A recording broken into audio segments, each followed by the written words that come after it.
এগুলো কি আসলে আপনারা কি বলতে পারেন? একটা যা পানি যেগুলো অবশ্যই মানে বৃষ্টির পানি হবে যেহেতু এটা।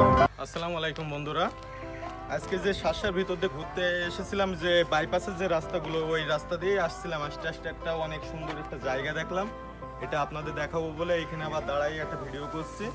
সবাই দেখতে থাকুন, ভিডিওটি অনেক সুন্দর লাগবে। এগুলো কি আসলে আপনারা কি বলতে পারেন? এগুলো সব কিন্তু হচ্ছে যে মাছের যে হ্যাচারি আছে, যে ছোট মাছগুলো যে এগুলো আপনার মানে ডিম ফুটোই যে হ্যাচারির ভিতর রাখা হয়, এইগুলো কিন্তু সেই হ্যাচারি। কিন্তু এখানে দেখেন এই যে মাঠ, এই পাশে দেখছেন যে মাঠ, এই হচ্ছে রাস্তা, আর এইগুলো হচ্ছে সব হ্যাচারি।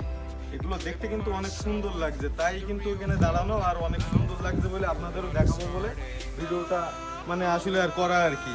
এই দেখেন এর ভিতরে কিন্তু পানি আছে, এর ভিতরে দু একটাই পানি আছে আর দু একটাই পানি নেই। এই দুই একটাই যা পানি আছে এগুলো অবশ্যই মানে বৃষ্টির পানি হবে, যেহেতু এটা দেখে মনে হচ্ছে যা পরিত্যক্তই পড়ে আছে। ঠিক আছে, তা সবাই মানে যদি আপনাদের এই ভিডিওটি ভালো লাগে অবশ্যই লাইক করবেন, আর এরকম নতুন নতুন ভিডিও আপনাদের সামনে তুলে ধরবো। আপনারা সবাই সাপোর্ট করবেন, ইনশাল্লাহ। সবাই ভালো থাকবেন।